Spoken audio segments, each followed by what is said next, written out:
Bismillahirrahmanirrahim. Assalamualaikum warahmatullahi wabarakatuh. Alhamdulillahi rabbil alamin. Wabihi nasta'in ala umurid dunya waddin.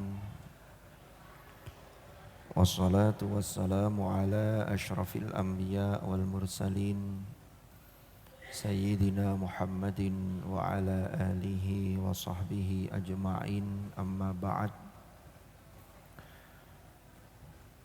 Mudah-mudahan majelis ilmu ini Allah takdir menjadi majelis ilmu yang nafi'an mubaraka fid dini wad dunya wal akhirah.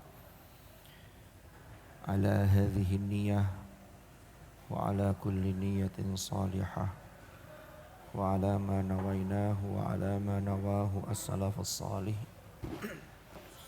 ثم إلى حضرة النبي المصطفى رسول الله سيدنا محمد صلى الله عليه وسلم وإلى حضرة إخوانه من الأنبياء والمرسلين والصحابة والتابعين والعلماء العاملين والمصنفين وأئمة المجتهدين والقراء والمفسرين وجميع الملائكة المقربين، ونخص خصوصا إلى سلطان الشيخ عبد القادر الجيلاني والإمام الشافعي والإمام الغزالي، ونخص خصوصا إلى مؤلف رسالة أهل السنة والجماعة حضرة الشيخ كياتي محمد هاشم أشعري، وإلى سبته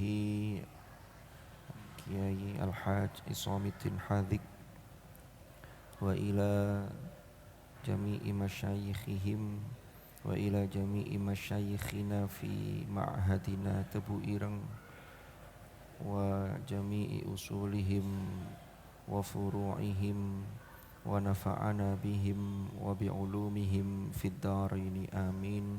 الفاتحة.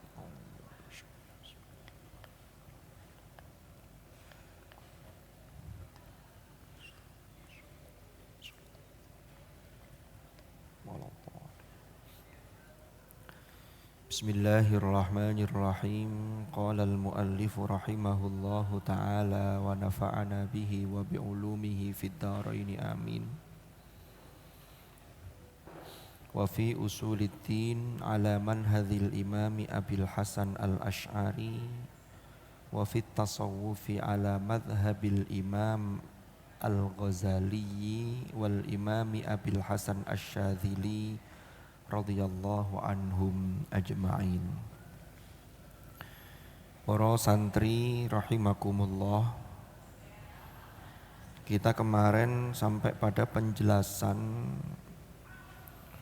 di mana Hadratus Syekh Kiai Hashim Asy'ari ini menjelaskan bahwa di dalam bidang usuluddin Muslimul Aqtar Al-Jawiyah itu mereka ini adalah pengikut mazhab Imam Abil Hasan Al-Ash'ari yang kemarin sudah kita jelaskan. Sekarang di ranah yang ketiga, wafit tasawufi. Wafit tasawufi ay kulluhum fit tasawufi. Jadi mayoritas mereka penduduk Nusantara dalam bidang tasawuf iku ala madhabil imamil Ghazali, berpegang pada madhabnya Imam al-Ghazali. Bidang fikih mayoritas bermadhab Syafi'i. Usuluddin bermadhab Abul Hasan Al-Ash'ari. Yang ketiga ini bidang tasawuf, itu Imam Al-Ghazali. Ini yang kemudian dikenal dengan tasawuf sunni. Jadi tasawuf itu coraknya corak sunni. yang penekanannya ada pada akhlak dan amali. Jadi penekannya di situ. Tasawuf, nah ini nanti kita akan masuk ke Al-Ghazali. Tasawuf ini menjadi satu bidang ilmu yang terkait landasan ihsan. Jadi ada Islam, iman, ihsan. Ini 3 hal yang saling terkait. Jadi kalau orang berislam, kan bukti keimanan itu harus dibuktikan. Dia ngomong beriman, maka dibuktikan, maka ada rukun Islam. Tetapi di dalam ajaran Islam itu sangat ditekankan aspek batinnya sehingga ibadah itu tidak kering. Jadi sholat yang sampai laksanakan itu memenuhi syarat sahnya dan rukunnya sholat itu harus. Tapi yang tidak boleh lupa itu adalah inti esensi dari sholat kita, maka ada aspek batin. Jadi dalam kehidupan kita itu termasuk ibadah yang disyariatkan oleh Allah itu mesti memadukan 2 aspek. Aspek dalam dan aspek luar. Aspek luar yang harus diperhatikan terkait dengan syarat rukun. Ya, syarat sahnya suci dari hadas, suci dari najis dan seterusnya. Ya, menutup aurat, itu harus dipenuhi. Tidak boleh orang tidak memenuhi itu, yang penting itu hatinya. Sholatnya ngawur, tidak memenuhi ketentuan fikih, ini tidak boleh. Tetapi hanya memenuhi ketentuan fikih tapi dalamnya tidak dihayati, ini juga masalah. Itu kalau kita tarik lebih jauh, Rek. Ketika Allah Subhanahu wa ta'ala itu menciptakan makhluk yang namanya Adam. Ya. Adam itu diciptakan. Pertama jasad dulu. Maka Allah dawuh dalam surah Al-Hijr di juz 14 itu, fa idza sawaituhu. Jadi wujudnya disempurnakan, kemudian wa nafakhtu fihi mir ruhi. Aku tiupkan di dalam jasad itu sebagian dari ruh ciptaanku, ruhku ditiupkan. Faqa'u lahu sajidin. Terus para malaikat itu disuruh bersungkur untuk bersujud sebagai penghormatan terhadap Adam. Fasajadal malaikatu kulluhum ajma'una illa iblis. Malaikat sujud semua kecuali iblis. Saya tidak menjelaskan illa di sini, ini istitsna munqati atau munfasil atau illanya punya makna apa, itu nanti silakan dipelajari. Ya. Saya ingin menjelaskan di yang titik tekan yang pertama tadi. Maka dari ayat ini para ulama kemudian memahami berarti manusia itu tidak boleh melupakan 2 sisi ini. Sisi jasmani, sisi ruhani. Yang diperhatikan yang lebih yang mana? Sisi ruhani, karena ruhani ini setelah perpaduan jasmani dan ruhani, maka ini ada jiwa. Jiwa ini harus disucikan. Qad aflaha man tazakka wa dzakara asma rabbih fasalla. Di ayat yang lain qad aflaha man zakkaha wa qad khaba man dassaha. Ini nanti terus sampai pada aspek ibadah. Tasawuf itu urusan ihsan. Tasawuf itu makna asal dari kata tasawuf itu ada beberapa pendapat. Ada yang mengatakan ini dari bahasa suf, itu yang artinya kain wol. Karena dulu orang-orang yang fokus menjalani kehidupan seperti ini, tasawuf, menjauhkan diri dari hiruk pikuk dunia, ini menggunakan kain-kain yang terbuat dari bulu-bulu domba. Ini satu pendapat. Ada pendapat yang mengatakan ini akar katanya dari sofa. Sofa itu maknanya bersih, tersaring, lembut. Kenapa? Karena menunjukkan al-mutasawwif atau al-mutasawwifun, orang-orang yang menempuh jalan tasawuf itu mempunyai kelembutan hati. Kenapa? Karena dia membersihkan jiwanya.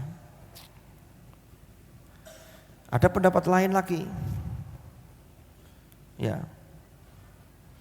Tasawuf ini sama dengan dulu di zaman Nabi, itu ada sahabat-sahabat yang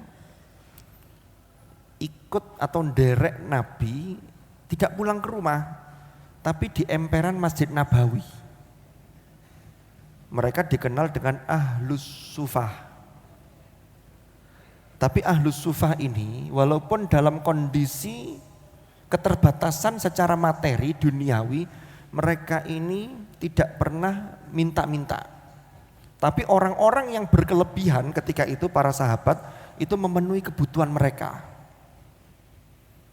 Jadi sahabat-sahabat itu sudah tahu posisinya masing-masing, saling bantu-membantu, saling menolong.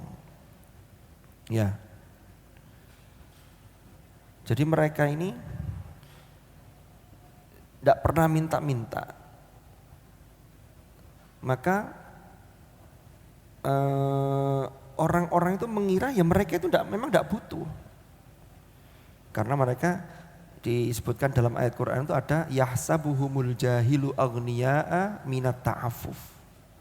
Jadi mereka betul-betul punya sifat iffah, mampu menjaga diri dari sifat yang merendahkan dirinya, termasuk meminta-minta itu. Oke, ini aspek dari beberapa makna tasawuf. Lah, ihsan itu kalau berdasarkan hadis Rasulullah Sallallahu Alaihi Wasallam, riwayat Imam Muslim, itu kan dikatakan anta budallaha ka'annaka tarahu fa illam takun tarahu fa innahu yaraka. Ihsan itu adalah engkau menyembah Allah seakan-akan engkau melihat Allah.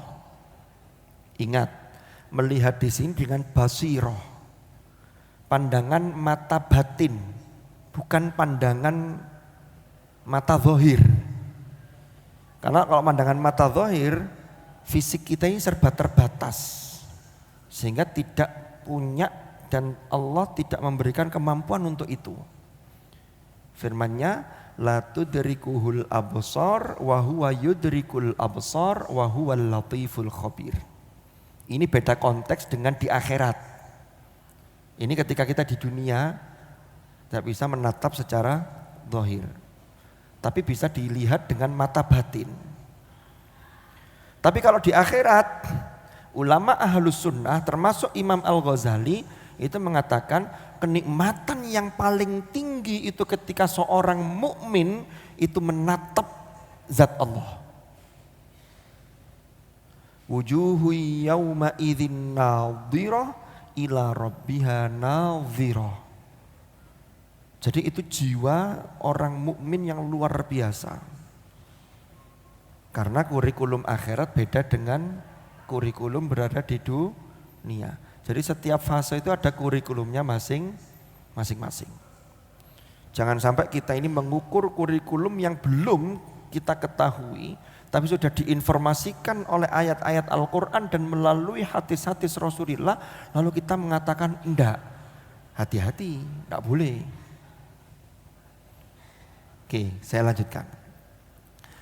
Jadi anta'budallaha ka'annaka tarahu, inilah yang kemudian oleh para ulama diklasifikasikan, oh ini ada makom yang tinggi, ini namanya makom musyahadah. Kalau belum mampu yang ini, Fa illam takun tarahu fa innahu yaraka. Jika engkau tidak mampu melihat Allah melalui pandangan mata batin, mata hati kita, maka yakinlah Allah selalu mengawasi kamu, mengawasi kalian, melihat sampean. Ini namanya level makom muraqabah. Selalu diawasi. Lah untuk mencapai itu ada tangga-tangga. Lah, kenapa kok Imam Ghazali ini menjadi rujukan dalam bidang tasawuf di dalam Ahlus Sunnah wal Jamaah? Nah, ini yang ingin kita jelaskan juga. Jadi begini, sesuatu itu kalau itu bernilai atau berharga, maka banyak orang-orang itu melakukan imitasi atau pemalsuan agar orang yang tidak paham ini dikira asli, terus ikut. Contoh, merek jam yang terkenal, jam tangan. Ada merek jam yang mahal, entah apa yang mahal itu sekarang banyak KW-nya, tembakannya.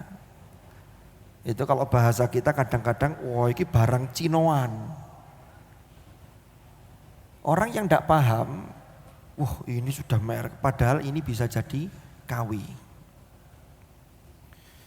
Tasawuf itu menempati kedudukan yang luar biasa sehingga muncul orang-orang yang mengatakan ini bagian dari tasawuf tapi tiba KW, ya gitu loh. Apa yang terjadi di zaman itu? Imam Al-Ghazali itu kan murid dari Imam Al-Haramain, Imam Al-Juwaini. Gurunya Al-Ghazali, gurunya banyak, ini salah satu gurunya. Imam Al-Juwaini itu runtutan sanadnya ini sambung pada Imam Abul Hasan Al-Asy'ari. Paham ya sampai sini? Sehingga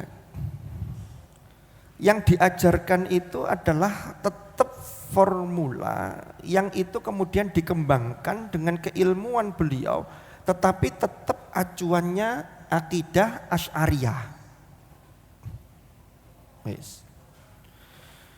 Di zaman Imam Al-Ghazali, bahkan sebelumnya abad ketiga Hijriah, abad keempat Hijriah, ini mulai muncul aliran-aliran tasawuf itu dalam dua kutub yang ekstrim.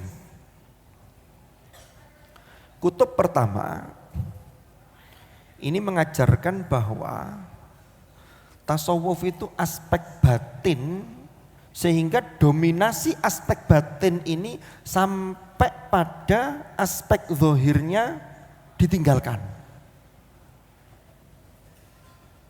Contoh, ada ajaran mengatakan begini.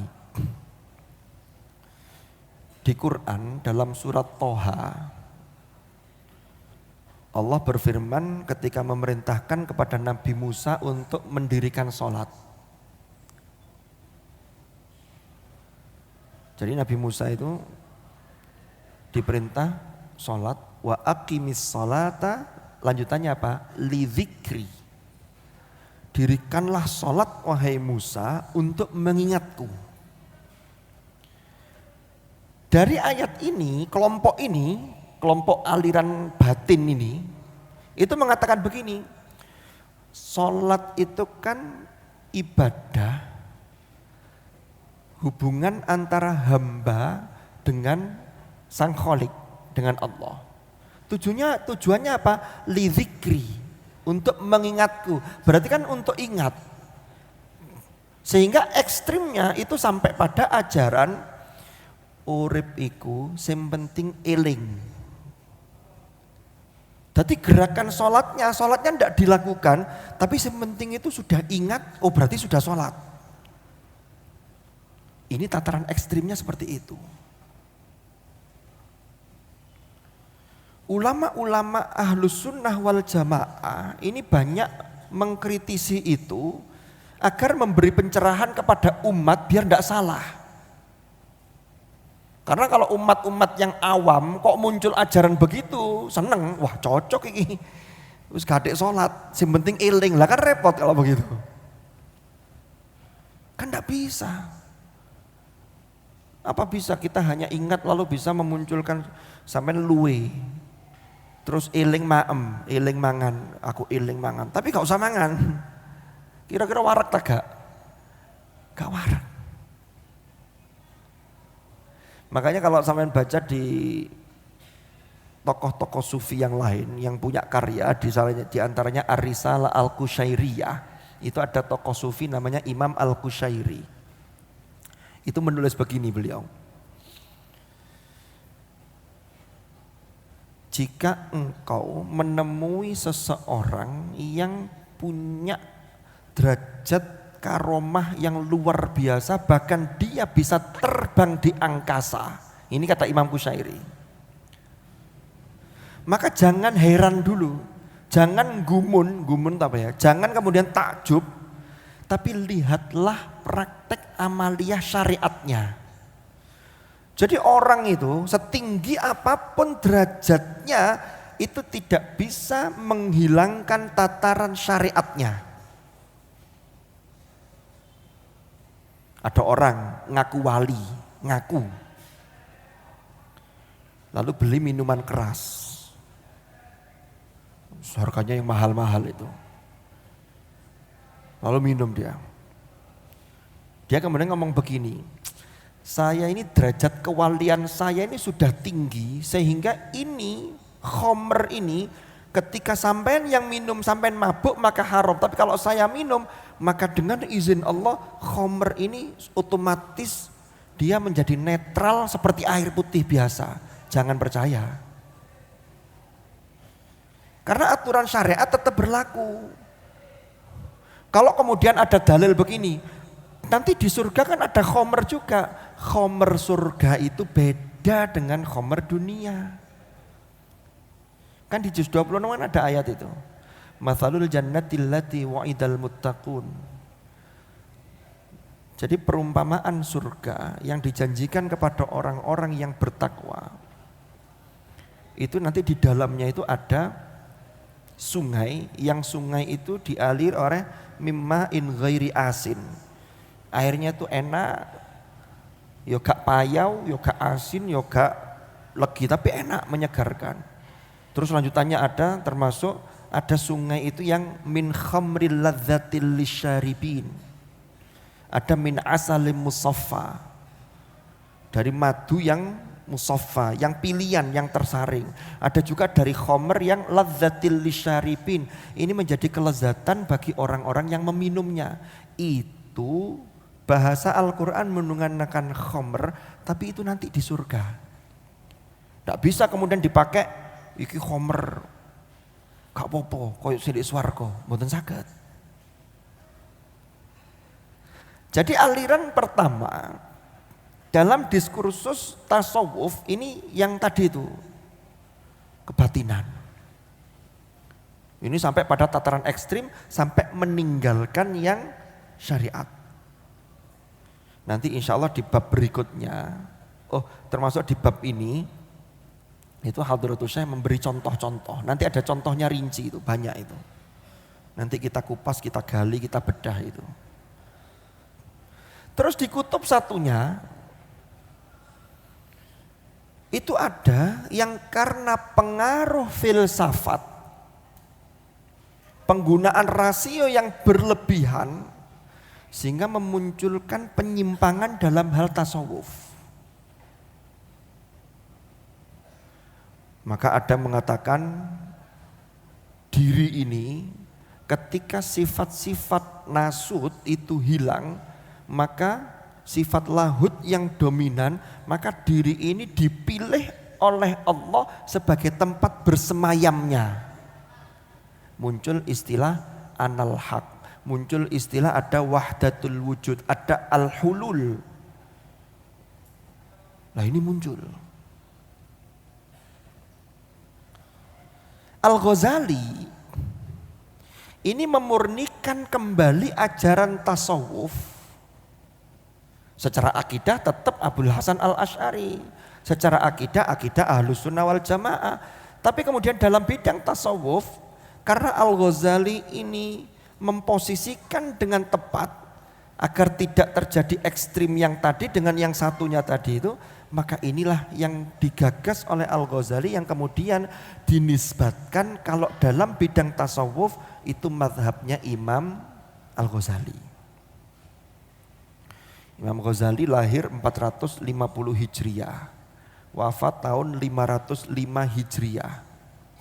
Jadi usianya dalam penanggalan Hijriah itu 55 tahun, masih muda. Tapi karyanya menggemparkan dunia, bahkan sampai hari ini dikaji. Karya paling monumental Ihya Ulumuddin. Kemudian disyarah oleh Imam Az-Zabidi Ithafus Sada Al-Muttaqin. Jadi ithaf disarai itu. Imam Ghazali itu wafat 14 Jumada al-Akhirah. Itu yang kami dengan beberapa asatidz Tebu Ireng dengan dzurriyah itu yang beberapa kali diundang ngaji ke Gus Baha itu. Gus Baha menamakan pengajiannya itu di hari 14 Jumada al-Akhirah itu dengan sebutan Ayyamu Hujjatil Islam, karena wafatnya Imam Ghazali. Jadi biasanya barengan dari Tebu Ireng itu ada ngundang dari PSK-nya Prof. Quraisy Shihab itu. Lalu yang ngaji, yang baca Ihya itu dzurriyahnya pesantren Sarang di Mbah Mun itu. Ya, termasuk yang dari sini Gus Mirza, Yai Roziki itu baca. Kemudian disyarah, dijelaskan oleh Gus Baha. Jadi kalau ngaji ke sana itu berangkat dari sini kan jam 3 biasanya, setengah 4 lah. Nanti subuhan di mana? Lamongan itu. Setelah itu nyampe sana paling jam setengah 8 sudah sampai sana, siap-siap ngaji jam 9 sampai zuhur istirahat, sholat, makan sebentar, paling 30 sampai 40 menit ngaji lagi sampai sore istirahat sebentar, ngaji lagi, habis maghrib ngaji lagi sampai jam 8 baru selesai terus pulang. Jadi seharian itu. Jadi beliau itu ngadakan Ayyamu Hujjatil Islam sama Ayyamul Imam Asy-Syafi'i. Dan pernah ngaji terkait sanadnya As-Sayyid Muhammad Ibnu Alawi Al-Maliki Al-Hasani, kitab-kitab beliau itu. Ini cerita. Jadi Imam Ghazali itu menjadi rujukan, menjadi dinisbatkan tasawufnya, mazhabnya Imam Ghazali. Karena Imam Ghazali tadi itu, karena ciri dari sunni atau ahlus sunnah wal jamaah itu diantaranya ada tawassut. Kan ada tawassut, tawazun, ada tasamuh, kan begitu. Jadi moderat. Karena moderat inilah yang diamanatkan oleh Al-Quran. Wa kadzalika ja'alnakum ummatan wasata litakunu syuhada'a 'alan nas wa yakunar rasulu 'alaikum syahida. Ini kemudian dilanjutkan oleh generasi berikutnya sampai juga dilanjutkan oleh muassis ma'hadina Tebu Ireng Hadratus Syekh Kiai Hasyim Asy'ari, dan dilanjutkan oleh guru-guru kita sampai hari ini. Ya. Jadi dengan tawasud itu, dengan tawazun, ini landasannya ilmu, tidak yang lain. Karena orang itu semakin luas keilmuannya, itu akan bisa toleran untuk hal-hal yang sifatnya furu'iyah. Tapi kalau hal-hal yang prinsip tetap ada ketegasan, tapi caranya ini dengan cara-cara yang tepat. Cara-cara yang bijak. Jadi bisa dipahami ya. Ada cara yang tidak ekstrim. Jadi tidak hanya Imam Ghazali, ada juga wal Imami Abil Hasan Asy-Syadzili. Di kitab ini nisbatnya pada Imam Abil Hasan Asy-Syadzili dalam bidang tasawuf. Nanti sampean kalau membaca beberapa buku aswaja, ada yang mengatakan Imam Junaid Al-Baghdadi. Monggo. Artinya apa? Imam Junaid Al-Baghdadi itu juga mengusung tasawuf sunni. Tapi kalau dalam kitab ini Imam Abil Hasan Asy-Syadzili. Imam Abil Hasan Asy-Syadzili itu generasinya setelah Imam Ghazali. Lahir di Maroko tahun 593 Hijriah. Sementara Imam Ghazali sudah wafat 505 Hijriah. Abil Hasan Asy-Syadzili lahir 593 Hijriah, wafat 656 Hijriah. Imam Abil Hasan Asy-Syadzili inilah kemudian punya satu pengikut, punya ajaran yang kemudian kita kenal thoriqohnya, namanya thoriqoh Asy-Syadziliyah. Thoriqoh, ini kan ada di NU itu ada namanya Jam'iyatu Ahli Thoriqoh Al-Mu'tabarah An-Nahdiyah. Itu setelah diteliti sanad thoriqohnya itu kemudian diverifikasi, maka masuk dalam Jam'iyah Ahli Thoriqoh Al-Mu'tabarah An-Nahdiyah. Ya. Termasuk thoriqoh Syadziliyah ini. Imam Abul Hasan Asy-Syadzili itu mursyid thoriqoh Syadziliyah pendiri. Ini generasi pertama. Terus mursyid berikutnya setelah beliau wafat, ada seorang ulama sufi namanya Abul Abbas Al-Mursi. Abul Abbas Al-Mursi punya murid namanya Ibnu Athaillah As-Sakandari atau Al-Iskandari, yang kitabnya terkenal itu kitab Al-Hikam. Jadi kalau sama ngutip kitab Al-Hikam itu karya Ibnu Athaillah. Ibnu Athaillah itu murid dari Abul Abbas Al-Mursi. Abul Abbas Al-Mursi murid dari Abil Hasan Asy-Syadzili. Ibnu Athaillah jadi mursyid Syadziliyah, tobaqoh yang ketiga setelah Abul Abbas Al-Mursi. Lah, kemudian tasawuf dirinci lagi. Ibnu Athaillah ini saya kutipkan. Itu ada satu rumusan dari Ibnu Athaillah. Kata Ibnu Athaillah, tingkatan ibadah seorang hamba. Jadi hamba itu dalam menempuh jalan menuju Allah, yang kemudian disebut dengan salik. Jamaknya salikun, salikin. Ini orang yang menempuh perjalanan menuju Tuhan. Itu akan, termasuk Al-Ghazali juga punya rumusan ini, itu akan mencapai pada satu stasiun yang disebut dengan makom. Gabungan dari makom ini makomat. Setiap makomat, orang ini akan merasakan satu keadaan yang itu disebut dengan ahwal. Ini ada urutannya. Maka kata Ibnu Athaillah As-Sakandari, orang kalau baru pada aspek zahir yang lebih dominan, ini berarti dia baru pada level ibadah. Atau disebutkan begini, a'malul Islam hiya syari'ah, ya, li ta'budallaha li islahidz dzawahir bitaubati wat taqwa wal istiqomah. Kutipannya begitu ibaratnya. Kata beliau begini, aspek yang paling mendasar itu aspek yang namanya tataran syariatnya saja. Jadi harus dipahami begini, Rek.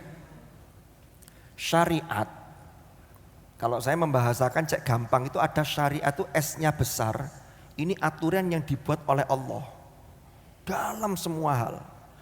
Makanya asyari huwallah. Sampai kalau belajar usul fiqh kan ada itu, usulul fiqh. Asyari huwallah. Lalu risalah itu dibawa oleh Hadratur Rasul Nabi Muhammad sallallahu alaihi wasallam. Lah dari syariat yang besar ini, landasannya apa? Quran mengatakan syara'a lakum minad-dini ma wassa bihi Nuha al-ayah. Jadi aturan-aturan ini. Kemudian aturan besar ini yang terkait dengan ibadah kita di breakdown oleh para ulama, termasuk dicontohkan oleh Rasulullah, dilanjutkan para sahabat, kemudian dirinci dalam hukum-hukum yang namanya fikih. Itu terkait dengan syariat dalam tataran praktis. Ini pernah kita singgung dulu ketika bahas fikih Imam Syafi'i itu. Sama jiiling tagak itu. Nek iling nanti pas liburan di setel lagi di rekaman live YouTube-nya itu. Terus Ibnu Athaillah ini membagi lagi orang yang melakukan ibadah kepada Allah, nek levelnya baru, yang level pertama itu baru level ibadah, itu baru tataran syariat, tapi S-nya kecil. Karena nanti syariat yang besar itu harus bisa menggabungkan 3 hal, ada syariat, ada thariqah, ada hakikat. Yang hakikat yang 3 ini kalau sudah sampai pada atasnya lagi, ma'rifat. Ya. Jadi nek sampean, saya sampean diobrai salat. Sadurunge salat jek ruwame Allahu Akbar. Wis takbiratul ihram. Pikiran nang dindi. Tidak ada penghayatan. Ini baru level syariat S-nya kecil. Baru level ibadah. Faham?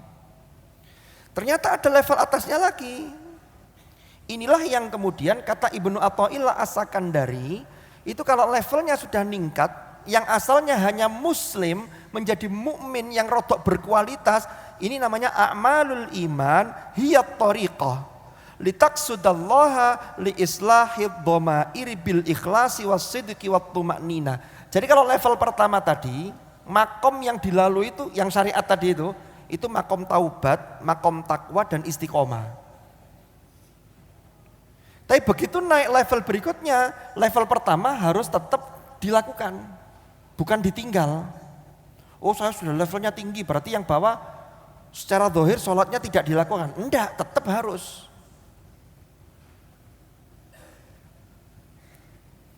Ya, sama kayak umpama di unit-unit di lembaga formal pesantren Tebu Ireng. Ini kan digagas sekian tahun ke depan itu menjadi sekolah internasional.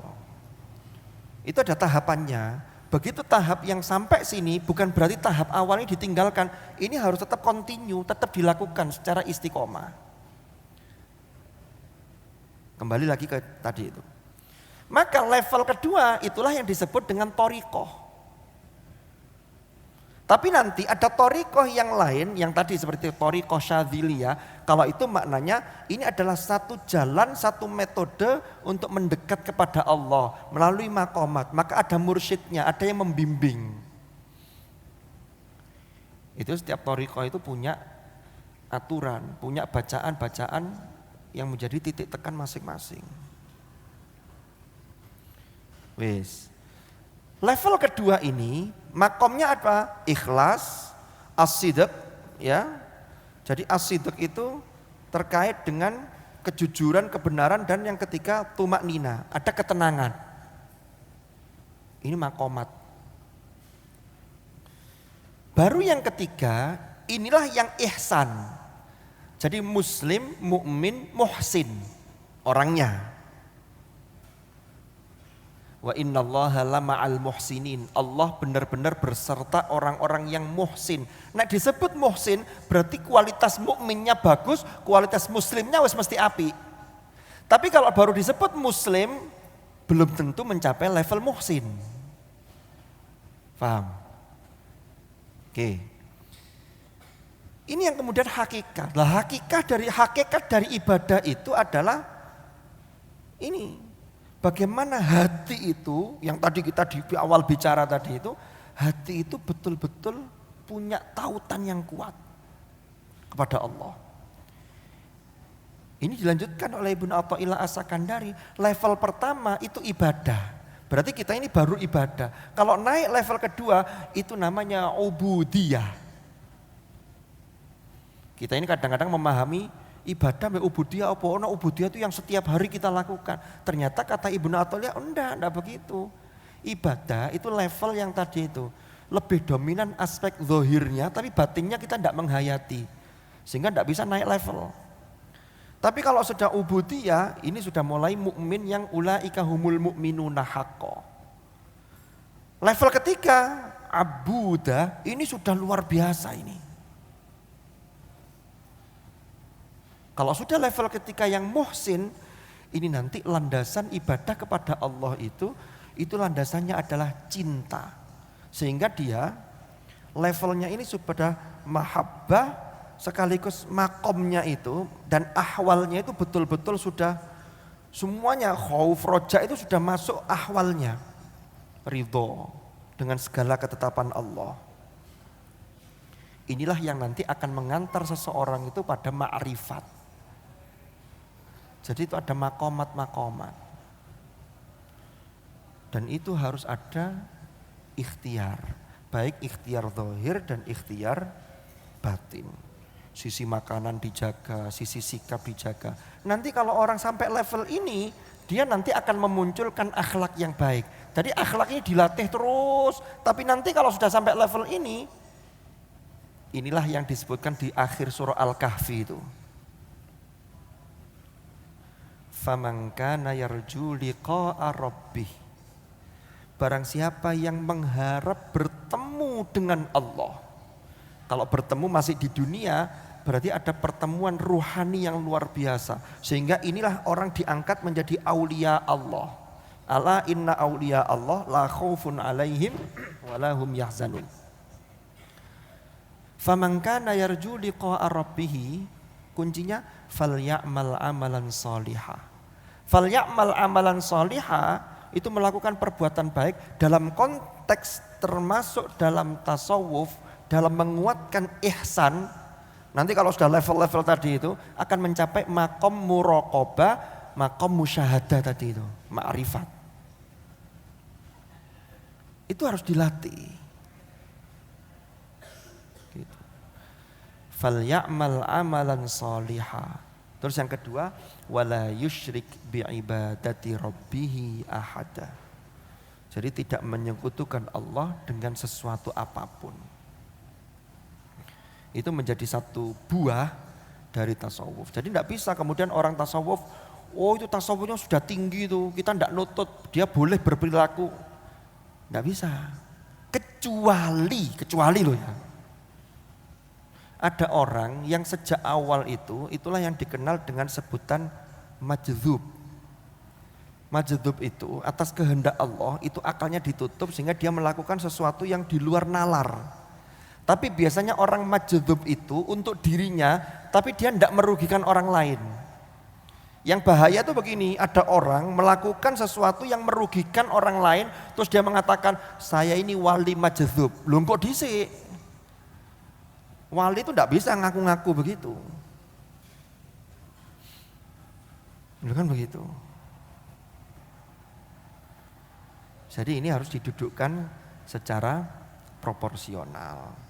Imam Abil Hasan Asy-Syadzili itu mengajarkan termasuk tasawuf sunni yang nanti buahnya itu adalah ibadah semakin dekat dengan Allah, yang nanti buahnya tidak lain adalah akhlak.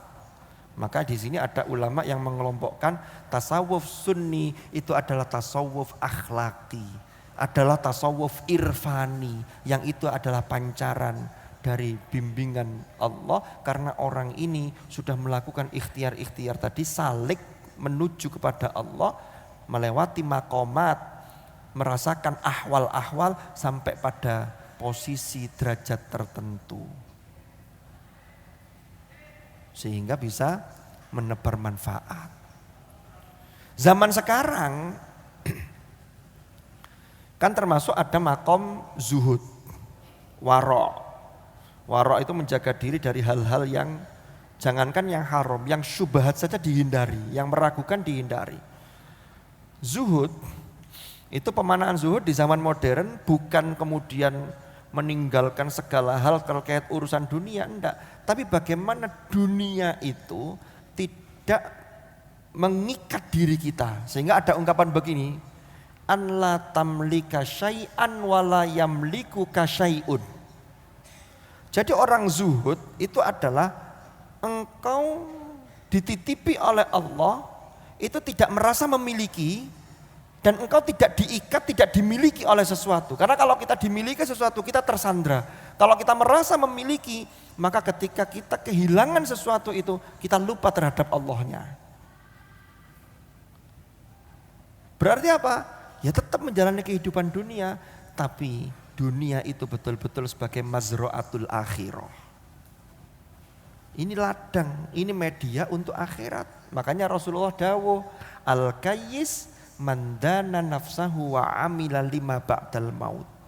Orang yang cerdas itu adalah orang yang mampu menundukkan hawa nafsunya dan dia melakukan amal produktif. Kenapa? Karena ingat kehidupan setelah kematian. Jadi orang Islam itu kalau ingat mati itu bukan kemudian alah lapo ngoyo-ngoyo wong ben yo mati. Enggak, tapi justru optimis. Justru karena kita hidup di dunia itu hanya sebentar, maka jadikan kehidupan dunia itu yang terbaik untuk menebar manfaat, untuk ziyadah fi kulli khair. Makanya doanya waja'alil hayata ziyadatan lana fi kulli khair. Kan begitu. Ini yang kemudian memacu, memotivasi kalian sejak di pesantren itu serius.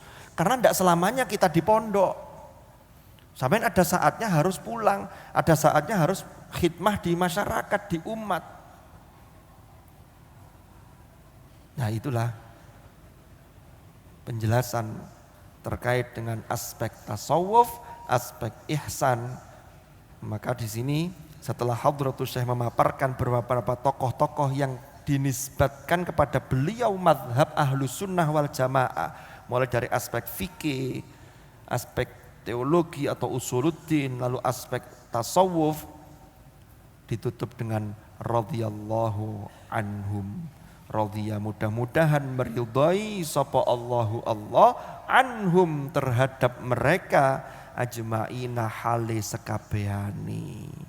Thumma innahu hadatha fi ami alfin wa thalathimi'atin wa thalathina ahzabun mutanawwi'atun wallahu a'lam bissawab. Mugi-mugi manfaat, mugi-mugi barokah.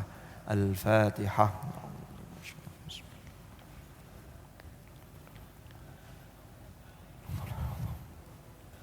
Bismillahirrahmanirrahim. Alhamdulillahi rabbil alamin. Allahumma salli wa sallim ala sayyidina Muhammadin karimil abai wal ummahat. Allahumma anfa'na ma 'allamtana wa bima 'allamtana wa 'allimna ma yanfa'una warzuqna ilman nafi'a.